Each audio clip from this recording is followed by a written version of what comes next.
Assalamualaikum warahmatullahi wabarakatuh. Alhamdulillahi rabbil alamin. Wabihi nasta'inu ala umuri dunya waddin. Wa ala alihi wa ashabihi wa man tabi'ahum bi ihsanin ila yaumiddin. Amma ba'd. Taib jamaah salat maghrib yang dirahmati oleh Allah Subhanahu wa taala. Alhamdulillah, kita bersyukur kepada Allah Subhanahu wa taala atas segala limpahan nikmat yang Allah karuniakan kepada kita semuanya. Salam dan salawat kepada Nabi kita Muhammad sallallahu alaihi wasallam. Taib jamaah yang dirahmati oleh Allah Subhanahu wa taala. Baik, kita lanjutkan pembahasan kita jamaah yang dirahmati oleh Allah Subhanahu wa taala.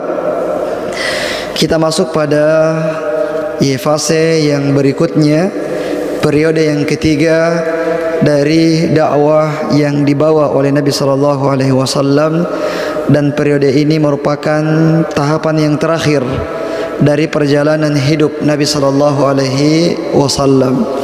Periode Mekah, kemudian periode hijrah ke Madinah, kemudian periode Islam masuk atau masyarakat masuk ke dalam agama Islam secara berbondong-bondong. Nah, pada periode yang ketiga ini tentu saja masih ada perang yang dilakukan oleh Nabi kita Muhammad sallallahu alaihi wasallam. Dan perang yang pertama yang terjadi setelah Fatuh Mekah adalah perang Hunain. Perang Hunain. Nah, di mana setelah Nabi sallallahu alaihi wasallam berhasil menaklukkan kota Mekah, mengalahkan orang-orang Quraisy dalam waktu yang sangat singkat, dan bisa dikatakan bahwasanya ini adalah peperangan yang tidak ada perlawanan yang berarti. Memang ada perlawanan dari beberapa orang, dari beberapa puluh orang saja. Akan tetapi perlawanan ini adalah perlawanan yang tidak berarti, sehingga bisa kita katakan bahwasanya kaum muslimin menaklukkan Mekah itu dengan sangat singkat. Tidak perlu berhari-hari untuk menaklukkan kota Mekah ini. Sehingga hal ini membuat orang-orang Arab, seantero Jazirah Arabia itu menjadi sangat kaget. Kenapa tidak? Karena kota Mekah yang dimana ada Ka'bah di dalamnya itu merupakan kiblat mereka semua. Meskipun mereka adalah orang-orang jahiliyah, orang-orang musyrik, tapi dari dulu memang mereka itu menta'zim, mengagungkan Ka'bah dan mengagungkan kota Mekah. Sehingga ketika mereka mendengarkan kabar bahwasanya kota Mekah ini sudah ditaklukkan oleh kaum muslimin, ini memberikan dampak psikologis yang sangat berat bagi kebanyakan orang-orang Arab pada waktu itu. Akan tetapi meskipun demikian, masih ada saja beberapa suku yang merasa dirinya itu adalah orang-orang yang kuat, merasa bahwasanya mereka adalah pasukan-pasukan yang bisa mengalahkan kaum muslimin. Nah, dan mereka ini tidak berkecil hati dan tidak putus semangat untuk menyerang kaum muslimin meskipun kota Mekah sudah ditaklukkan oleh kaum muslimin. Di antara mereka adalah suku Hawazin dan suku Thaqif, dua suku yang besar, yang penduduknya banyak, yang kemudian bersatu padu untuk menyerang kaum muslimin, di mana kaum muslimin pada waktu itu masih ada di Mekah, belum meninggalkan Mekah. Nah, sehingga mereka kedua suku ini menghimpun beberapa kabilah-kabilah yang lain agar semakin banyak jumlah mereka, karena mereka mengetahui bahwasanya jumlah kaum muslimin ini banyak, 10.000 pasukan kaum muslimin yang menaklukkan kota Mekah, ditambah dengan 2.000 orang-orang Mekah, penduduk Mekah yang baru-baru memeluk agama Islam. Mereka juga akan ikut berperang bersama Nabi SAW di dalam perang melawan suku Hawazin dan suku Thaqif. Nah, kemudian jamaah yang dirahmati oleh Allah Subhanahu wa taala, ya mereka pun mengangkat pemimpin dari suku Hawazin dan Thaqif. Mereka mengangkat pemimpin yang bernama Malik bin Auf sebagai pemimpin tertinggi pasukan mereka. Nah, kemudian jamaah yang dirahmati oleh Allah Subhanahu wa taala, Malik bin Auf ini dia ingin menjadikan peperangan ini sebagai peperangan terbesar melawan kaum muslimin, sehingga tidak tanggung-tanggung dia menggiring istri-istri mereka, dia membawa istri-istri mereka dan juga harta-harta benda mereka, begitu pula dengan anak-anak mereka. Ya, dibawa semua ikut di dalam kancah peperangan tersebut. Memang istri-istri mereka, anak-anak mereka itu tidak ikut berperang, tapi dengan membawa mereka dan juga harta-harta benda mereka, hewan ternak mereka, unta, kambing, domba, semuanya dibawa. Nah, dengan harapan bahwasanya pasukan-pasukannya itu tidak punya pilihan yang lain kecuali harus menang, karena konsekuensinya sangat berat. Ketika dia kalah, maka secara otomatis istri-istri mereka akan tertawan menjadi budak, harta-harta mereka akan dirampas menjadi ghanimah, anak-anak mereka juga akan ditawan sebagai budak. Jadi konsekuensinya kalau mereka ini kalah itu sangat berat, sangat besar, sangat berisiko. Dengan ini dia berharap, ya pemimpinnya ini berharap agar semua pasukannya itu bertempur dengan penuh kesungguhan.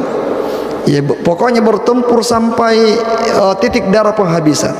Nah, itu tujuannya.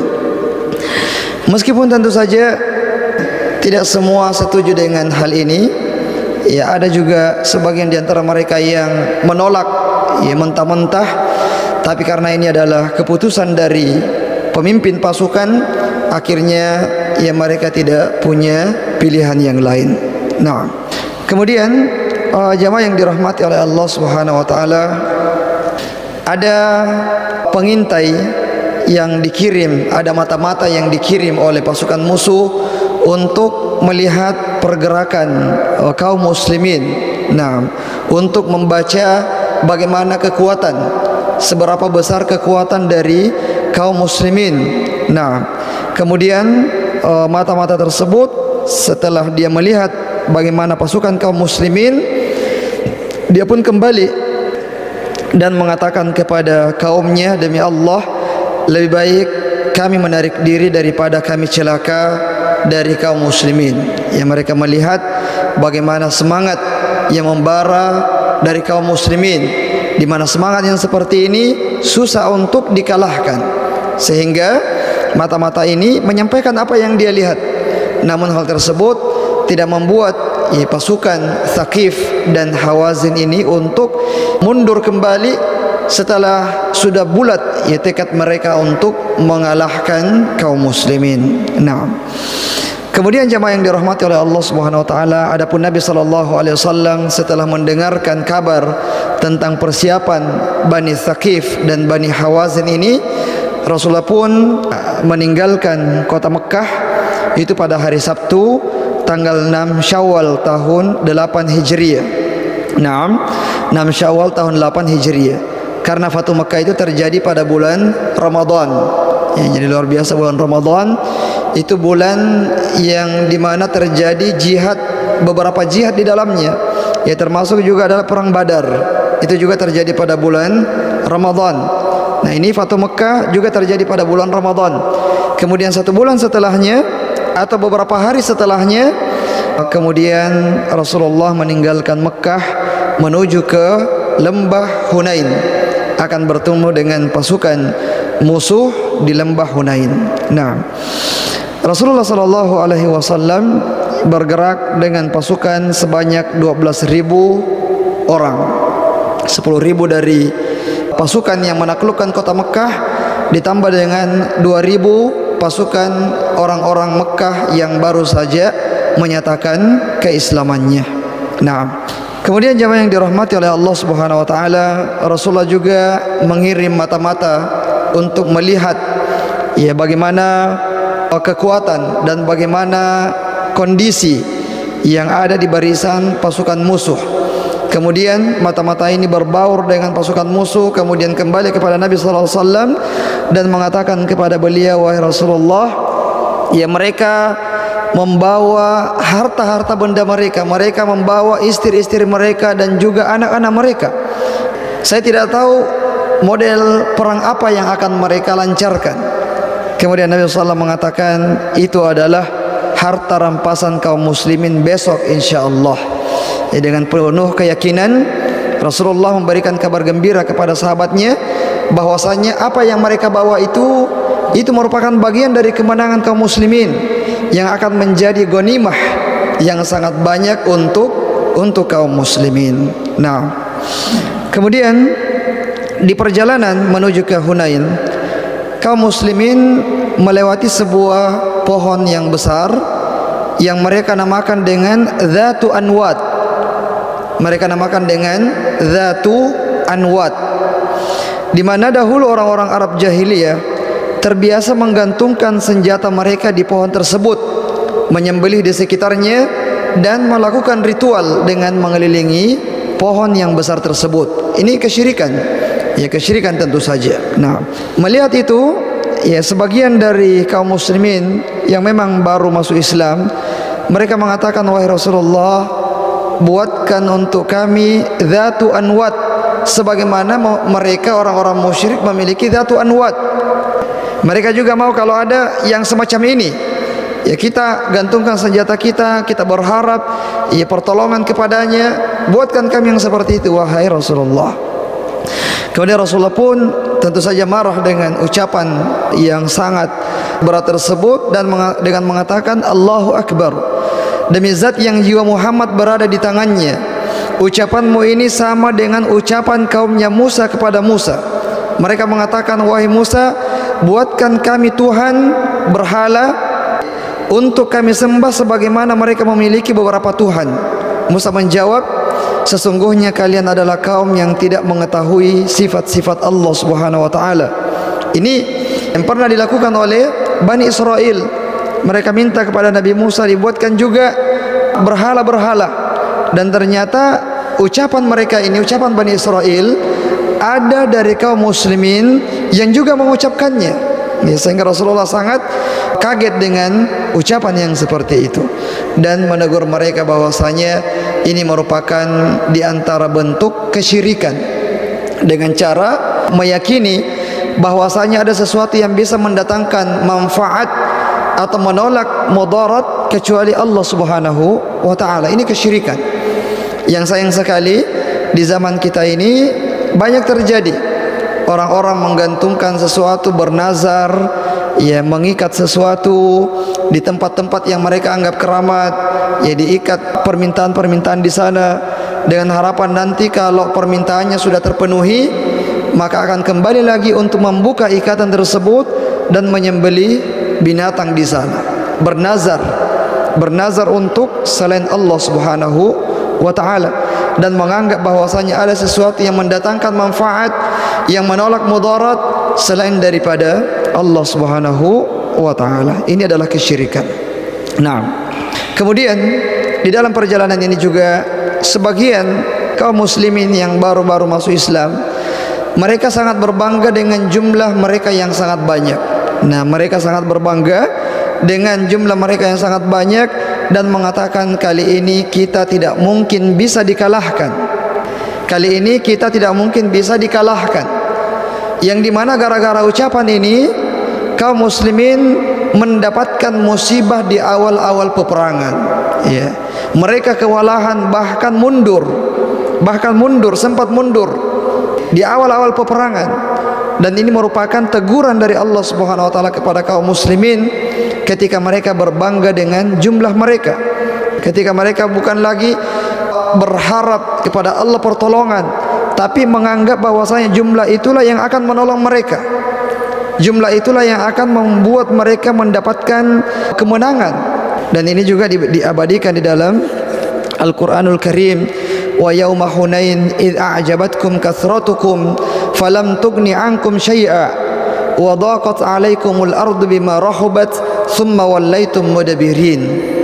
Pada hari Hunain, perang Hunain, pada saat kalian berbangga, takjub dengan jumlah kalian yang banyak, padahal jumlah yang banyak itu tidak memberikan manfaat sedikit pun kepada kalian, dan seakan-akan bumi Hunain itu menjadi sempit bagi kalian. Ya, sempit karena hampir kalah. Ya, gara-gara apa? Gara-gara adanya sikap takjub. Ya, merasa bangga, merasa jumlah inilah yang akan mendatangkan pertolongan terhadap kaum muslimin. Nah, selama ini kaum muslimin berperang dengan jumlah yang lebih sedikit, tapi kebanyakannya menang, itu bukan karena jumlahnya, tapi karena pertolongan dari Allah Subhanahu wa taala. Nah, kemudian jamaah yang dirahmati oleh Allah Subhanahu wa taala, pada hari Selasa malam Rasulullah tiba di pinggiran Hunain, kemudian singgah beristirahat di tempat tersebut, yang dimana pasukan musuh mereka lebih duluan sampai di lembah Hunain. Ya, mereka lebih duluan sampai di lembah Hunain, sehingga mereka mendapatkan keuntungan, ia mengatur strategi lebih awal dibandingkan dengan pasukan kaum muslimin. Kemudian pasukan musuh ini mereka sudah mengisi jalan-jalan masuk ke lembah Hunain, di lereng-lereng bukitnya, di setiap celah-celah yang ada di situ dengan pasukan-pasukan pemanahnya. Nah, pokoknya kalau kaum muslimin sudah melewati jalanan tersebut, maka gempur mereka dengan pahujani mereka dengan anak panah. Jadi pemimpinnya ini Malik bin Auf, dia sudah mengatur strategi yang seperti ini, ia mengisi celah-celah bukit-bukit Hunain dengan pasukan-pasukan pemanah yang banyak, yang ketika kaum muslimin lewat di situ, mereka akan kaget dengan serangan panah dari pasukan Hunain ini, pasukan Bani Thaqif. Nah, di waktu subuh, ketika sudah subuh, Rasulullah kemudian berjalan menuju lembah Hunain dengan penuh kewaspadaan. Nah, dan mereka sama sekali belum menyadari bahwasanya ya jalanan mereka ini sudah dipenuhi pinggir-pinggirnya itu dengan pasukan musuh yang sudah siap dengan panah-panah mereka. Nah, ketika mereka sudah masuk di kancah peperangan tersebut, kemudian ya mereka pun langsung dihujani dengan anak panah, ya secara membabi buta oleh pasukan Bani Thaqif dan Bani Khawazin, yang membuat barisan kaum muslimin yang sudah rapi, yang sudah diatur oleh Nabi SAW pada waktu subuh tadi, itu menjadi kocar-kacir, ya menjadi kocar-kacir. Kemudian akhirnya mereka pun berbalik mundur, ya ke belakang, karena sudah kocar-kacir. Tidak ada pilihan bagi mereka kecuali harus mundur. Nah, kemudian dalam kondisi yang sangat genting ini, ya Nabi SAW memberikan semangat kepada para sahabatnya dan memperlihatkan keberanian dari Nabi SAW dan mengatakan, "Ana nabiyyul la kadzib, ana banu Abdul Muttalib." Saya adalah seorang nabi dan bukan pendusta. Saya adalah putranya Abdul Muttalib. Ya, saya adalah putranya Abdul Muttalib. Kemudian setelah mendengarkan ucapan Nabi SAW, maka ya, sebagian sahabat terbaik Nabi SAW pun mendekat kepada Rasulullah dari kalangan muhajirin dan dari kalangan ansar, untuk kemudian bersama-sama memberikan semangat kepada kaum muslimin yang sudah mulai runtuh semangatnya, yang sudah mulai berputus asa, yang sudah merasa bahwasanya tidak akan mungkin lagi kita membalik keadaan ini, karena pasukan sudah kocar-kacir, barisan sudah kocar-kacir. Kemudian Rasulullah SAW berdoa kepada Allah Subhanahu wa taala, "Ya Allah, turunkanlah pertolonganmu kepada kami.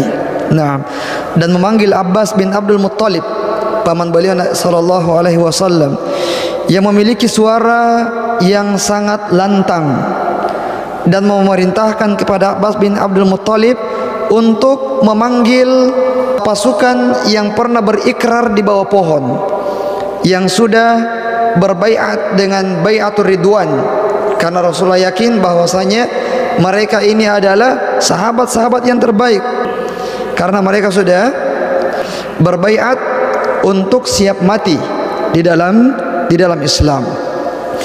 Akhirnya Abbas bin Abdul Muttalib pun mulai berteriak dengan sekencang-kencangnya, memanggil sahabat-sahabat Rasulullah yang pernah berikrar di bawah pohon, yaitu perjanjian Hudaybiyah, baiatur ridwan. Kemudian ya, setelah mendengarkan seruan tersebut, semakin banyak sahabat-sahabat Nabi SAW yang berkumpul di sekitar beliau. Ya, dengan jumlah tersebut ya sebanyak 100 orang sahabat. Kemudian Rasulullah maju menghadapi musuh ya, dengan jumlah hanya dengan 100 orang sahabat yang terkumpul di sekitar Nabi SAW. Sambil maju, Abbas bin Abdul Muttalib juga selalu memanggil ya sahabat-sahabat terbaik yang lain, wahai orang-orang Ansar, ya datang semua ke sini berkumpul, wahai orang-orang Muhajirin, wahai Bani Al-Harith bin Al-Khazraj.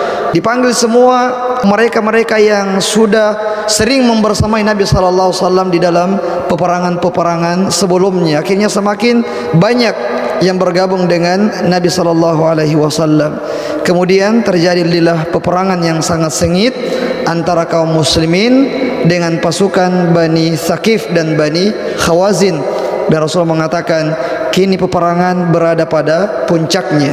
Ini baru peperangan yang sebenarnya antara kaum muslimin dengan Bani Thaqif. Yang sebelumnya itu banyak di antara pasukan ini yang terlalu terbuai dengan jumlah tersebut, dengan jumlah yang banyak. Akhirnya pada saat mendapatkan serangan yang bertubi-tubi secara serentak dan tiba-tiba, dengan cepat semangat mereka itu down kembali. Berbeda halnya dengan sahabat-sahabat yang memang selama ini ditempa oleh Nabi SAW, yang selalu setia dengan Nabi SAW, maka sangat mudah bagi mereka untuk dikumpulkan kembali oleh Rasulullah SAW. Nah, kemudian akhirnya kemenangan berada di pihak kaum muslimin dengan kekalahan Bani Thaqif, dan yang terbunuh, korban yang terbunuh dari Bani Thaqif sebanyak 70 orang. Kemudian selebihnya itu melarikan diri, ya, melarikan diri. Ada yang pergi ke Thaqif, ada yang pergi ke Hawazin, ada yang pergi ke Taif. Pokoknya tersebar. Dan mereka yang lari ini dikejar oleh kaum muslimin, tidak dibiarkan begitu saja. Nah, dikejar oleh kaum muslimin sehingga banyak di antara mereka yang tertawan. Banyak di antara mereka yang ditawan oleh kaum muslimin. Kemudian ya, Rasulullah mendapatkan ghanimah yang sangat banyak. Nah, ghanimah yang sangat banyak. Kalau dulu di Khaybar, kaum muslimin mendapatkan ghanimah yang sangat banyak berupa kurma. Kalau di perang Hawazin ini, Bani Thaqif ini, Rasulullah mendapatkan ghanimah yang sangat banyak berupa hewan, unta dan juga domba. Begitu pula dengan harta benda dan juga budak-budak. Di sini ya, kaum muslimin mendapatkan ghanimah yang sangat banyak. Nah, kemudian jamaah yang dirahmati oleh Allah Subhanahu wa taala, kebanyakan orang-orang yang lari ini mereka memilih untuk berlindung di Taif, karena ya Taif memiliki benteng yang sangat kuat, ya, sehingga kebanyakan mereka itu memilih untuk lari dan berlindung di Taif. Nah, tempatnya dulu Rasulullah berdakwah kemudian dilempari batu oleh penduduk Taif. Nah, kemudian jamaah yang dirahmati oleh Allah Subhanahu wa taala, akhirnya kaum muslimin pun mengajar mereka sampai ke Taif. Yes, Rasulullah mengejar mereka sampai ke Taif. Adapun harta rampasan yang didapatkan oleh kaum muslimin adalah ada 6.000 orang tawanan. Ini 6.000 orang tawanan banyak sekali. Ya, 6.000 orang tawanan. Jadi pasukan mereka ini sangat banyak ya. Karena tawanannya saja sampai 6.000 orang. Dan masih banyak lagi yang berhasil lolos dan berlindung di benteng Taif. Kemudian ada juga 24.000 ekor unta. 24.000 ekor unta. Oh, ini banyak sekali. 24.000. Ini berapa kalau dirupiahkan? Ya, miliar, ratusan miliar. Ratusan miliar ghanimahnya. Kemudian 40.000 ekor domba. Ya, luar biasa. Mereka memang membawa semua, tidak ada yang disisakan. Dengan harapan tadi apa? Supaya mereka itu tidak lari dalam peperangan, berperang sampai titik darah penghabisan. Makanya dibawa semuanya. Tapi ternyata ya takut juga. Sudah ada beberapa dari mereka yang terbunuh 70 orang. Ini kalau tinggal kita semua bisa terbunuh. Ya, akhirnya mereka pun melarikan diri dan meninggalkan semua harta-harta mereka yang mereka sudah bawa. Jadi 40.000 ekor domba. Kemudian 4.000 uqiyah perak, 4.000 uqiyah perak. Ya, ini harta yang sangat banyak bagi kaum muslimin.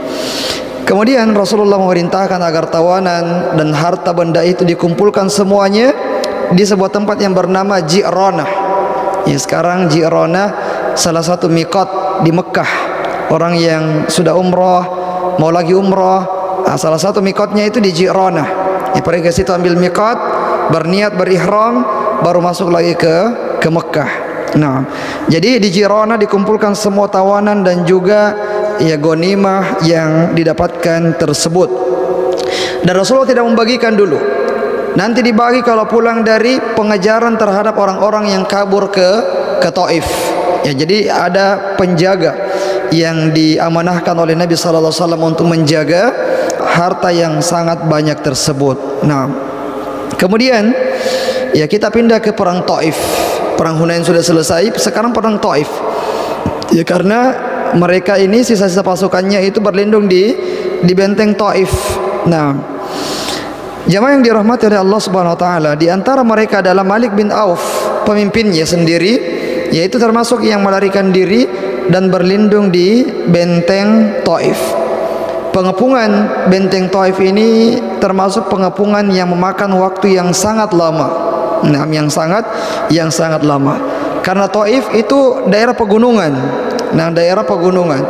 Apalagi kalau sudah ada bentengnya, kaum muslimin berada di bawah-bawah, itu sulit untuk menembus benteng tersebut. Dan sebaliknya, bagi pasukan yang berada di dalam benteng, itu sangat mudah menyerang kaum muslimin dengan panah-panah mereka. Karena mereka berada di ketinggian, kaum muslimin berada di bawah, sehingga sangat mudah anak panah mereka itu menjangkau pasukan kaum muslimin. Nah, sehingga ya banyak di antara kaum muslimin kemudian cedera, bahkan ada di antara mereka yang gugur sebagai syuhada di jalan Allah sebanyak 12 orang. Di dalam pengepungan tersebut ya banyak di antara mereka yang terluka dan sebagiannya sampai ya syahid di jalan Allah Subhanahu wa taala. Sehingga Rasulullah akhirnya memasang manjanik, ya pelontar batu yang besar. Nah, untuk diarahkan ke bentengnya Taif, mau dibobol bentengnya Taif dengan lemparan batu yang besar, yang menggunakan ketapel batu yang besar ya. Nah, kemudian ada bagian dari benteng itu yang kemudian berlubang. Ya, karena seringnya ditimpa batu oleh ketapel kaum muslimin sehingga bobol, meskipun tidak terlalu besar. Tapi sudah memungkinkan bagi kaum muslimin untuk masuk melewati celah tersebut. Akan tetapi ya mereka juga mati-matian menjaga supaya tidak semakin banyak kaum muslimin yang masuk, sehingga kaum muslimin yang masuk ini dilontari dengan besi panas yang juga membuat beberapa kaum muslimin gugur di dalam usaha menerobos benteng tersebut. Nah, jadi benteng Taif ini benteng yang sangat susah ditaklukkan oleh kaum muslimin. Akhirnya Rasulullah kemudian berpikir ya dan menghasilkan keputusan bahwa pasukan kaum muslimin harus menebangi pohon-pohon anggur milik orang-orang Taif yang ada di luar benteng dan membakarnya, berharap supaya orang-orang di dalam ini berpikir lagi, ya kalau harta benda kita tadi sudah dirampas oleh kaum muslimin, kebun-kebun kita juga, kebun anggur, kebun kurma kita dibakar oleh kaum muslimin, akan apa yang akan disisakan nanti oleh untuk kita ini. Akhirnya ya mereka pun meminta kepada Rasulullah agar menghentikan penebangan pohon dan pembakaran pohon tersebut. Ya, hukum asalnya Rasulullah itu melarang mujahid untuk merusak pohon, ya, menebang apalagi sampai membakarnya. Tapi pada kondisi yang seperti ini, ketika itu dianggap sebuah strategi yang bisa mendatangkan maslahat yang besar bagi kaum muslimin, maka bisa dilakukan. Ya, jadi dalam syariat kita pada kondisi-kondisi tertentu itu sebuah hukum akan bisa berubah berdasarkan maslahat dan mafsadat yang ada di dalamnya. Nah, kemudian jamaah yang dirahmati oleh Allah Subhanahu wa taala, akan tetapi meskipun mereka memelas dan Rasulullah sudah mengabulkannya, tapi mereka ini hanya sedikit di antara mereka yang mau menyerahkan dirinya kepada Nabi sallallahu alaihi wasallam. Kebanyakannya tidak, tetap bertahan di dalam benteng. Sehingga sebagian sahabat mengatakan kepada Rasulullah, "Wahai Rasulullah, mereka ini ibarat rubah yang bertahan di dalam kandangnya. Kalau kita mengepung mereka, mereka tidak akan keluar, mereka bertahan. Tapi kalau kita tinggalkan mereka, sebenarnya mereka itu tidak berbahaya. Mereka itu sudah takut sebenarnya dan tidak dikhawatirkan lagi bahayanya. Jadi kalau bisa kita tinggalkan saja mereka, wahai Rasulullah." Akhirnya Rasulullah menerima usulan ini, meskipun sebagian sahabat merasa kecewa kalau harus meninggalkan benteng yang sudah dikepung dalam waktu yang lama. Pokoknya nanti kita mundur, tinggalkan benteng ini kalau kita sudah menguasainya. Ini sebagian sahabat. Dan akhirnya Rasulullah, karena mereka selalu memintanya, akhirnya Rasulullah mengatakan, "Jika demikian mau kalian, kalau begitu seranglah mereka." Akhirnya diserang lagi, tapi percuma, karena semakin diserang semakin banyak korban dari kaum muslimin, karena tidak memungkinkan, posisi yang tidak menguntungkan bagi kaum muslimin. Akhirnya kembali lagi Rasulullah mengatakan kepada mereka, "Insya Allah besok kita akan pergi dari sini, kita akan tinggalkan tempat ini." Keesokan harinya Rasulullah pun kemudian meninggalkan benteng Taif tersebut dan berdoa kepada Allah Subhanahu wa taala, "Ya Allah, berikanlah petunjukmu terhadap penduduk Thaqif dan orang-orang Taif." Ya subhanallah. Pada Rasulullah pernah dulu, kalau diingat dulu dakwah Rasulullah di Taif, yaitu sangat dipermalukan Rasulullah. Pergi berdakwah justru dilempari dengan batu sampai berdarah-darah. Nah, di sini kalau Rasulullah mau balas dendam pribadinya Rasulullah, Rasulullah tidak akan meninggalkan tempat itu sampai betul-betul mengalahkan Taif. Tapi untuk kemaslahatan kaum muslimin, sudah dikepung, sudah diserang, tapi tidak ada manfaatnya bagi kaum muslimin, bahkan banyak yang korban. Akhirnya Rasulullah, kita kembali saja. Dan bukan sekedar kembali, tapi Rasulullah juga mendoakan untuk orang-orang Taif agar mereka mendapatkan hidayah dari Allah Subhanahu wa taala. Nah, kemudian Rasulullah pulang ke Jiranah untuk kemudian membagi rampasan perang. Di situ Rasulullah membagi dengan pembagian yang luar biasa. Pokoknya dihabisi itu rampasan perang. Rasulullah memberikan kepada Hakim bin Hizam 100 unta. Datang Abu Sufyan, dikasih 100 unta. Abu Sufyan mengatakan, "Kasih juga anak saya, Yazid dan Muawiyah." Yazid dikasih 100 unta, Muawiyah dikasih 100 unta, Al-Harith bin Al-Harith dikasih 100 unta. Kemudian siapa lagi? Safwan bin Umayyah dikasih 100 unta. Minta lagi, dikasih lagi 100 unta, 200 unta. Masya Allah, ini ghanimah yang sangat besar. Kemudian sebagian yang lain, ini pembesar-pembesar semua ini yang dikasih 100 unta, 200 unta. Ya, sebagian di antara mereka dia dikasih 50 unta, 40 unta. Kemudian mereka mengatakan Muhammad memberikan sesuatu seakan-akan dia tidak takut miskin. Ya, karena Rasulullah memang ingin mentaklif mereka ini muallaf, baru masuk Islam. Baru masuk Islam, jadi muallaf itu bukan sekadar orang yang Kristen diajak masuk Islam, termasuk muallaf adalah yang baru saja masuk Islam dan mau dikuatkan keimanannya. Nah, sehingga mereka diberikan ghanimah yang sangat banyak. Ya, berharap keimanan mereka itu semakin baik dan termasuk dengan agama Islam.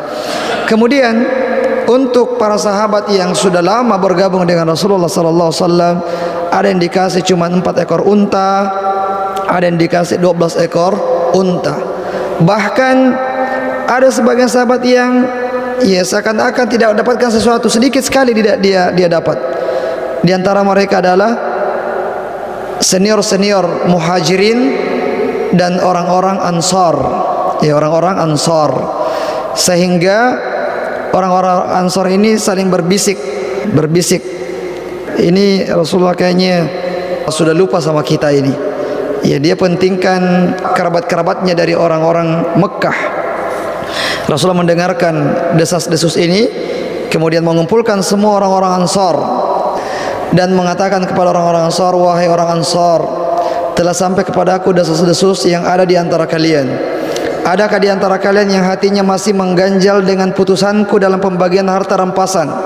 Bukankah dahulu saya datang kepada kalian sementara kalian dalam keadaan sesat, kemudian Allah memberikan petunjuk kepada kalian? Bukankah dulu kalian miskin, kemudian Allah membuat kaya kalian dengan ghanimah-ghanimah di dalam peperangan-peperangan sebelumnya?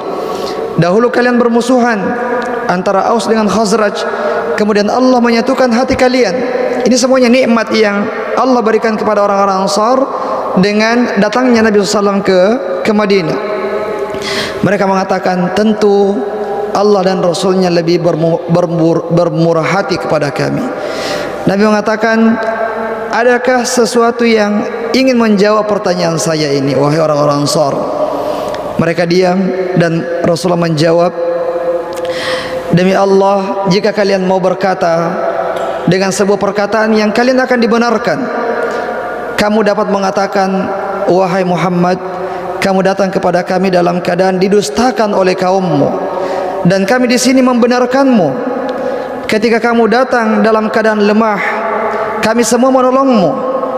Saat kamu terusir dari kampung halamanmu, kamilah yang memberikan tempat bagimu. Dan ketika kamu datang dalam keadaan papa, kamilah yang menampungmu. Kalian bisa mengatakan itu. Artinya Rasulullah ini ingin membaca pikiran mereka yang bisa jadi mereka tidak mau mengungkapkannya kepada Nabi SAW, tapi Rasulullah sendiri yang mengungkapkannya. Kemudian Rasulullah menjawab apa yang diungkapkan sendiri. Kemudian Rasulullah menjawabnya, wahai orang-orang Ansar, apakah di dalam hati kalian masih terbesit sebuah keinginan duniawi, yang dengan materi duniawi itulah yang aku hendak mengambil hati seseorang yang masuk Islam tadi? Artinya tujuan Nabi memberikan harta yang banyak itu kepada mereka supaya mereka kuat di dalam keislamannya. Sedangkan terhadap keislaman kalian, aku sudah percaya. Kalau kalian itu sudah, saya yakin keislaman kalian sudah tidak diragukan lagi.